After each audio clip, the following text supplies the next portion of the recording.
തൻ്റെ കഥാപാത്ര പൂർണ്ണത എത്താൻ വേണ്ടിയിട്ട്, അല്ലെ തൻ്റെ കഥാപാത്രങ്ങൾക്ക് പൂർണ്ണത വരാൻ വേണ്ടിയിട്ട് അത് കുറച്ച് കാര്യങ്ങൾ, കുറച്ച് മസാലാസ് ഇടുന്നത് പോലെ കുറച്ച് കാര്യങ്ങൾ മമ്മൂക്ക ആ കഥാപാത്രങ്ങൾക്ക് ഇട്ട് കൊടുക്കും. അങ്ങനെ ഇടുമ്പോഴാണ് ആ കഥാപാത്രം നമ്മൾ ഇത്രയും നാളും കണ്ടിട്ടില്ലാത്ത, അല്ല നമ്മൾ മമ്മൂക്കയുടെ സിനിമ 44, 45 വർഷങ്ങളായിട്ട് നമ്മൾ കാണുകയാണ്, തുടരെ തുടരെ കാണുകയാണ്, പല കഥാപാത്രങ്ങളെ നമ്മൾ കാണുകയാണ്. എന്നാൽ ഈ കഥാപാത്രം നമ്മൾ ചില നടന്മാരുടെ പടങ്ങൾ നോക്കുമ്പോൾ ഏകദേശം കറങ്ങിത്തിരിഞ്ഞ് ഒരേ രീതിയിലേക്ക് വരും. മോഹൻലാലിൻ്റെ ഒടിയൻ മാണിക്യം എന്ന് പറയുന്ന സിനിമയ്ക്ക് ശേഷം മോഹൻലാലിൻ്റെ ഏത് സിനിമ കണ്ടാലും ഒടിയൻ മാണിക്യത്തിൻ്റെ ഒരു ഷേപ്പും ആ ഒരു ബോഡി ലാംഗ്വേജും ഒക്കെ നമുക്ക് തോന്നാം.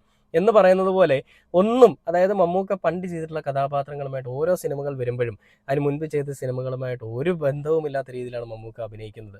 നമുക്കറിയാം ഒരാൾ തന്നെയാണ് ഇതെല്ലാം ചെയ്യുന്നത്, പക്ഷേ അവർ ചെയ്യുന്നതുമായിട്ട് ഒരു ബന്ധവുമില്ലാത്ത കാര്യങ്ങളാണ് വീണ്ടും വീണ്ടും ചെയ്യുന്നത്. ആവർത്തന വിരസത എന്ന് പറയുന്ന സാധനം വരുന്നില്ല എന്നുള്ളത് സാരം. അപ്പം അങ്ങനെ ഏത് കഥാപാത്രം കിട്ടിയാലും തൻ്റെതായിട്ടുള്ള രീതിയിൽ അതിനെ രൂപമാറ്റം ചെയ്തുകൊണ്ട് എന്ത് അതിലേക്ക് ചേർക്കാമെന്ന് എന്ത് അതിലേക്ക് എക്സ്ട്രാ ആയിട്ട് ആഡ് ചെയ്യാൻ പറ്റുമെന്ന് ചിന്തിച്ചുകൊണ്ട്